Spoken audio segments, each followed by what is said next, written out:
Hey, hello, my paranormal peeps. This is Matt with Deep Woods Paranormal, coming to you with another Deep Woods Paranormal podcast. What we're going to talk about today, we're going to talk about a few things today. Number one, the doll. I didn't bring her over here, but so essentially, yeah, there's been some more activity in the house. I don't know if it's her that has an attachment or if it's maybe the spectacles right here, the theater spectacles. Something over here sitting on that table has some kind of attachment. Again, if you're just listening, I apologize. You won't be able to visually see this, but I have a table set up with several things. I have possibly a haunted doll.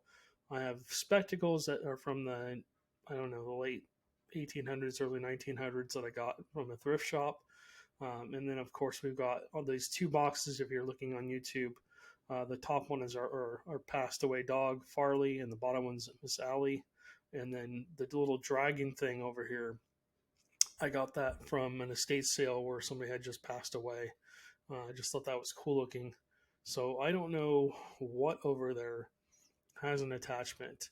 If you listen to our video where we did um, a spirit box session, we actually got something that came through that was pretty interesting. A lot of voices came through. Anyways, so our house is not actively haunted or haunted in any way. Our house is pretty quiet most of the time. If you haven't heard me say this before, our house is we built this house. We had this built for us, custom built and stuff on a piece of land that basically just had forested around it. I do believe there is a resident ghost that's here. I believe she's a some kind of Indian. Um, I've only seen her a couple of times. She has this long jet black hair, and she has an outfit on that looks like it's um, from like the Indian what an Indian would wear back in the day. Um, and then she just looks to me like her complexion and stuff looks like she's got some darker tanner skin. So she could be Hispanic, or she could be um, maybe just somebody that wore Indian outfits, but I'm pretty sure she's an older spirit, and she's pretty quiet. I think I've only seen her 3 or 4 times. She's not usually here very often. If she is here, she's dormant. She doesn't do anything or whatever. Since I brought that haunted doll and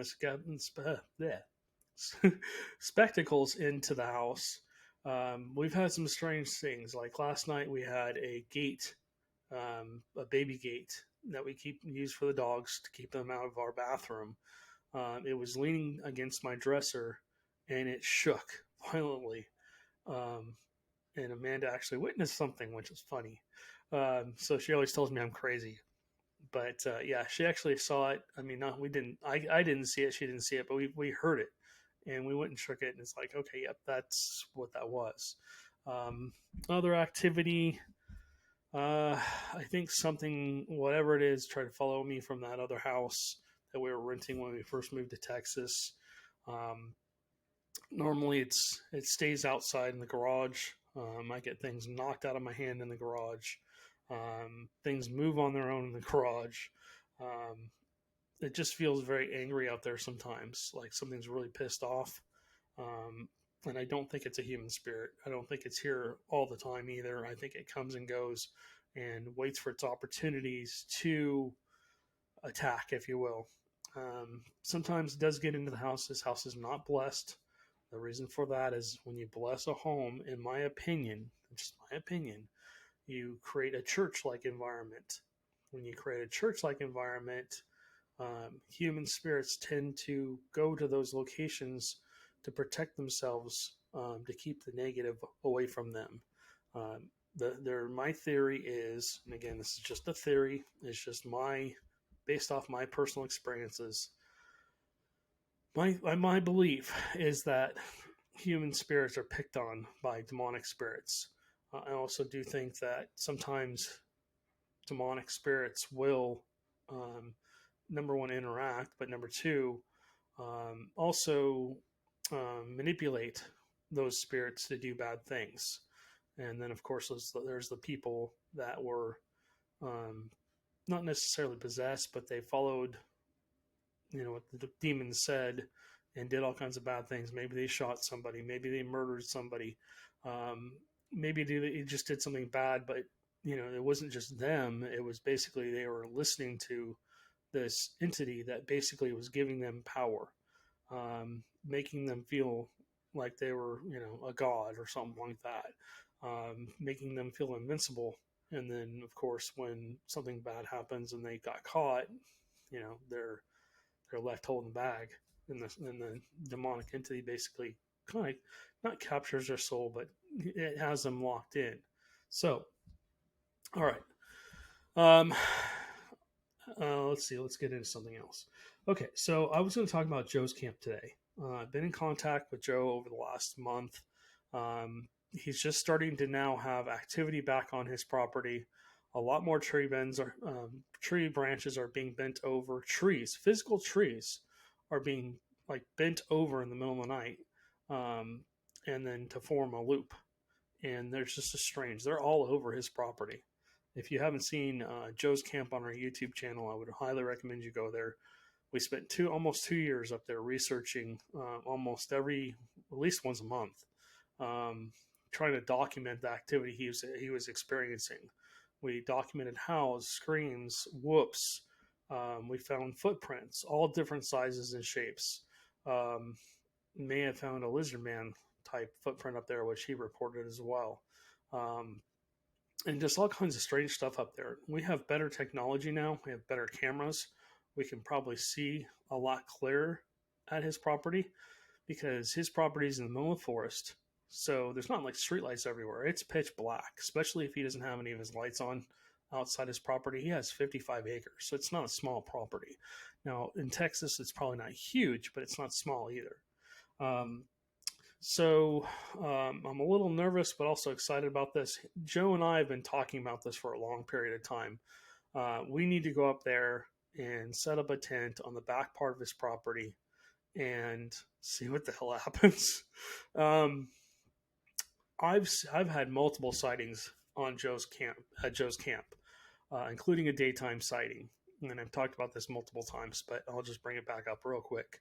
So essentially, I was sitting there with Joe, looked up the where he had an old road carved through, and there was a tree dead in the middle of the path, in the middle of the road. I'm like, wait, was that there before? And Joe looked up there. He's like, no, but it just looked like a tree. It just looked like a tree. I couldn't understand why it was there.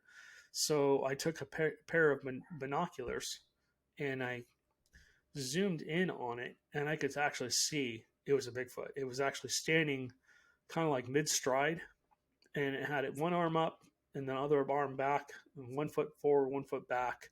It's turned sideways, and it basically the body was turned towards us. I think it realized that it had been spotted and just stopped mid stride.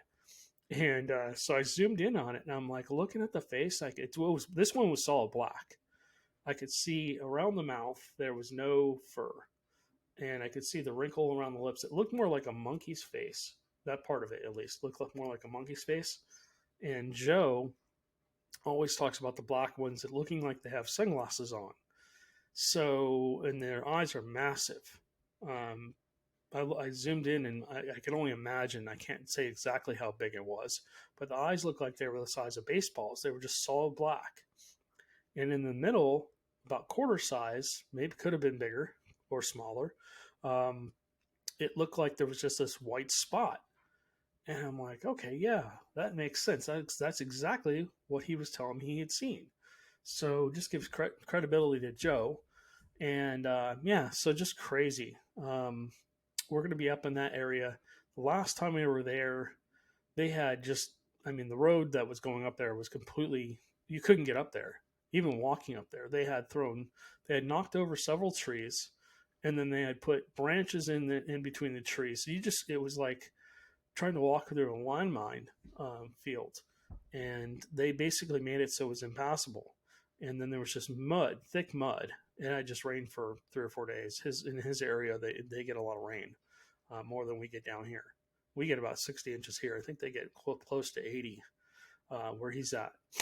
So it's when it rains, it pours up there literally, and we've been up there multiple times when it's storming out. In fact, one of my best sightings, one of my craziest sightings, um, it was around 2 in the morning. We were under storm watch. We were hunkered down inside of his camp. It was blowing about 30 or 40 miles an hour outside, storming like crazy, just pouring rain, lightning and thunder. The kind of thunder that actually like rattles everything when it goes off.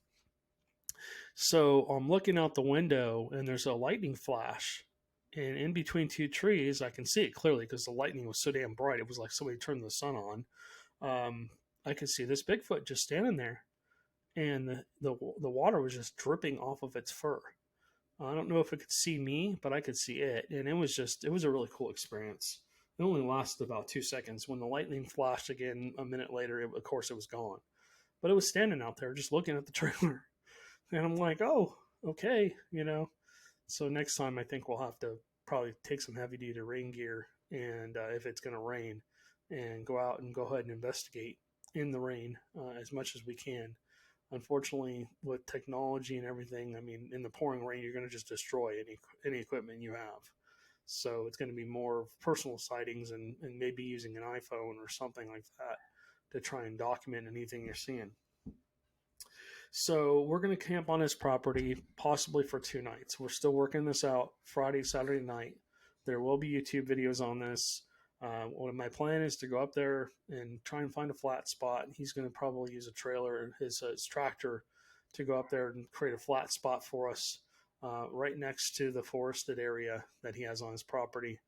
And then we'll basically have a camera running most of the night. There's no power up there. This is one of those things where you basically, if you don't bring it, you don't have it. So we'll have to have our own power. We'll have to cook our own food. Everything's going to be off grid, essentially. It'll be off grid camping. It's not going to be a big deal. Joe does have running water on his property, so we'll be able to go down and get water if we need it or anything like that. But I wouldn't drink the water. He does also have natural springs on his property where fresh water just runs down out of the earth itself, and it's created these little fresh springs. The water's crystal clear. Would I drink it? No, I would probably boil it and then probably filter it before I boiled it, just because. But I do think the Bigfoot's good. I mean, he has 3 of them on his property, and they run pretty fast. They run pretty high when they do run, and then they run down through the rest of the forest as well. So he's also got deer, raccoons, possums, and they're not little. They're big. Squirrels, the size of small cats, and stuff like that. We see them on our trail cams because they set our trail cams off all the time. But we'll be doing a heavy-duty campaign up there. We might actually leave some trail cams back out there.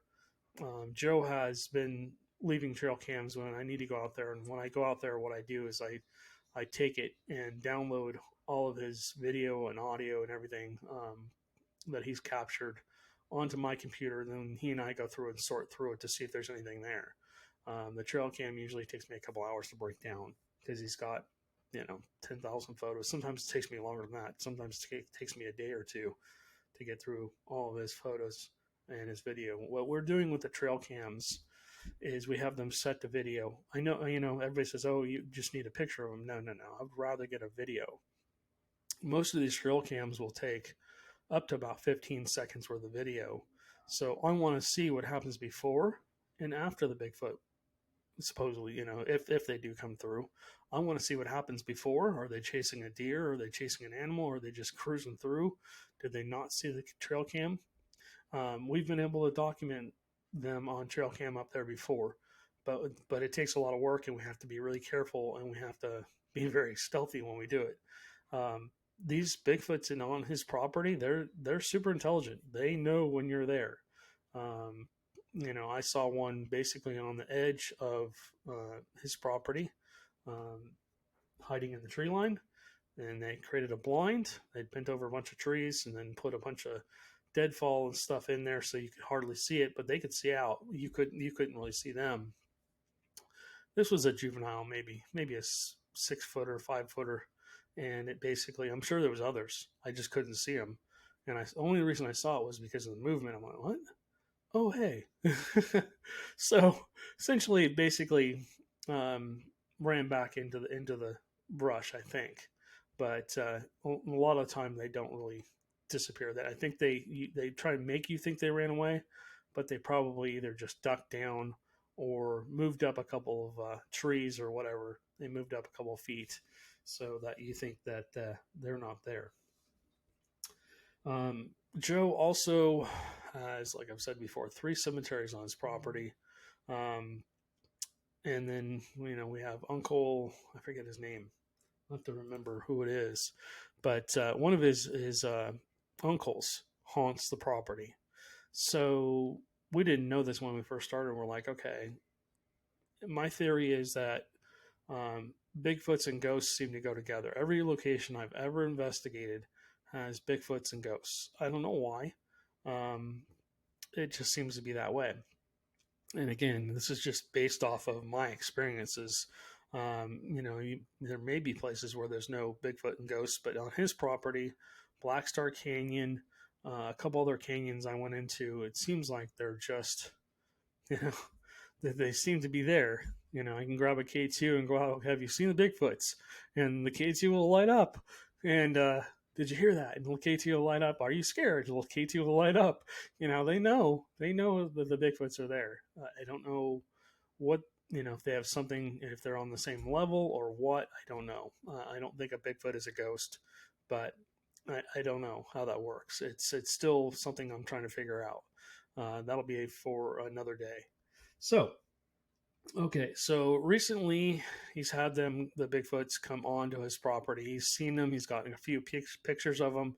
At night, he has surveillance video cameras facing out in 4 different directions off of the top of his trailer and stuff. So he can see them come down out of the woods into the back of his property.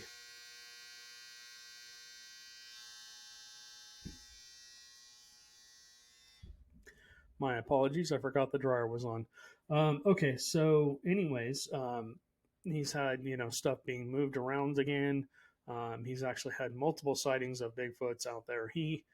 Joe, I mean, I think he's super lucky, but I also think he's it's kind of a curse being on a property either where Bigfoots come through or they basically hang out on your property or whatever. I believe is both a blessing and a curse. He has multiple sightings throughout the year. And so, I mean, I guess that's good, but also, they come up and they look through his windows, which scares the hell out of them. Imagine a, 10-foot Bigfoot looking through your window. It's pretty damn scary. Imagine a big old head and face looking in at you, and it's like twice your size, and at least, 3 or 4 times your width. And just looking in at you, going, okay, hey, I see you. So, yeah, I mean, that could be creepy. That's, part of camping. I think we're going to have to leave. I swear that's the ghost doing that. So I think we're going to have to essentially leave the windows undone in the tent when we camp up there, and we'll have trail cams kind of like facing down towards our camp, and maybe we'll leave some things out, like a cooler, so they can come in and grab a drink or something if they want it. We'll probably leave some other stuff just to see if they do come down. We're going to do some gifting for them. And if you don't know what gifting means, it just means leaving something out where there's no cameras and saying, whether it's marbles or putting some sticks on the ground in a certain pattern, or any kind of thing like that. You can leave marbles in different patterns, and you come back and they find or rocks. You like stack some rocks or next to each other, and you come back and they'll be stacked on top of each other. All this is considered to be Bigfoot activity. There's no proof of it, and again, you just have to take it with a grain of salt. It's just things I've heard or experienced. So Joe will also be showing us some other spots, some other Bigfoot hot spots are on his property. Joe lives in the middle of Bigfootville, if you will. And I'm just making that name up, but he's in a hot spot. His area is a very hot spot. I've done multiple research on locations around him. There's like multiple sightings of Bigfoots. So what we're trying to do on Joe's camp is figure out where are they coming from, where are they going to. A lot of the time, Joe thinks they kind of skirt his property on either the right side or the left side where all the trees are, or they stay in the back where they can't really be seen. And then they come down and they basically cross across the road that's there. And there's not a lot of traffic on the road. I mean, maybe 1 or 2 cars an hour. So it'd be real easy for me. I could even go out there in the middle of the night and cross the road and nobody would ever even know I did it.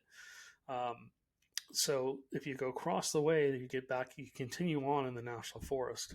And so essentially, and there's deer over there, there's hogs over there, there's all kinds of food sources, of course, on his property too. He doesn't have any hogs on his property, which is a plus. One thing that scares me is hogs and getting cut up by their teeth or whatever they have, husks. So that's something we always take into consideration. One thing somebody asked me, well, why aren't you armed? Well, we have knives. I carry multiple knives on me and stuff like that. Every once in a while, I'll carry a gun if I feel I need to in a new location, if I've not been there before, if there's reports of hogs or whatever. When we were talking to the other gentleman the other day, we're going to be camping on his property as well. That'll be more of a stealth camp, and we're essentially going to go down there and maybe set up some kind of blind or something. So when they come trudging through, we'll have cameras, as many cameras out as we can in as many different directions as we can, just see if we can document that. But so Joe has, like I said, Joe has multiple areas around him that have Bigfoot hotspots. One of them is actually an old Civil War cemetery, and the Bigfoots are seen in that area, in the cemetery and around the cemetery quite a bit. So, and then also there's a very large lake just down the way from there, maybe not even a mile from that. So, let me finish this up here. So we will have an announcement coming soon. Probably, actually, today is the first day of March, isn't it? Okay, so yeah, we will be essentially. We'll be making an announcement soon. We've just secured a new location that I'll kind of talk about. It's an old jail. And we met the owners. We went in there and kind of did a very short investigation, just about an hour. And we had the spirit box going. And these videos will be on YouTube at some point, probably. And they're just short clips. We got about 40 clips, almost 40 clips of the spirit box answering our questions. And they answered our questions intelligently. We asked names. We got Daniel and I don't remember, John, and a few other names came through really clearly. There seems to be a couple of dominant spirits in the place. We got a little girl's laughter whenever John would speak. Whenever Daniel would speak. We think he's between an 8 and 11-year-old kid that maybe was maybe the warden's son or the sheriff's son. But we still have a lot of work to do on trying to figure out who's there and getting names and stuff. But the research will be starting up soon. We did a lot of online searching and there's no records. So essentially with this old jail, we have to go and we have to meet with people. We have to go talk to the town historian, talk to the county records, and try and get all this information. This jail was more like a holding jail. What would happen is we believe that they would come there basically right before their trial, and then because the courthouse was right across the way, the old courthouse was built across the way. So, and this place did have gallows on the second story where the jail is. there's a door that goes out basically, and they think there used to be a platform there. We're gonna have to double check this, and we believe gallows were there at that point, and so we do believe people were executed in this jail, or just outside of it. So we're going to be basically doing a full investigation this weekend there. So we'll be basically going out, setting up DVR cameras, and actually doing a full on investigation in every cell. I think there's 9 cells, 10 cells, plus one isolation cell that isn't really there anymore. They basically changed it and they made it a closet. The last company that was, using this location as an office. But so yeah, we're going to be hitting this place hard. We'll go in there and try and get as much data as we can, and then we'll present that to you guys. But there will be opportunities for other teams to come in and investigate this location as well. And then basically, we're going to be allowing the public to come in as well and do an hour investigation with us. So we're going to collect as much data as possible. So be watching for that. I want to wrap this up. It's getting a little long, but we appreciate you guys. We'll make that announcement here probably after next weekend, probably next week, maybe on the next podcast or whatever. We'll probably have a YouTube video talking about the jail. If you go to our website, deepwoodsparanormal.com, you can kind of see what we're doing there. With that, it's the old jail, old Walker jail. So you'll be able to go on there and see that. But yeah, lots of cool stuff coming down the pike. This month will be a heavy Bigfoot research month. We're going to do as much Bigfoot research as we can because we're going to be tied up with old jail probably on Friday and Saturday nights starting in April. So that'll be awesome for us too. And awesome for you guys if you're in the Huntsville area or in around Houston or whatever. This place is going to be amazing, and we're looking forward to documenting the activity that's going on and presenting it to you guys as we go. So we'll have a 6-month trial period where we're going to document as much as we can and basically share it with the owners, share it with you guys, and we'll just see what happens. All right, guys. Well, thanks for listening. I appreciate it. If you're on our YouTube channel, please like and subscribe. We appreciate you. And you guys have a great rest of your day, and we'll see you on the next one.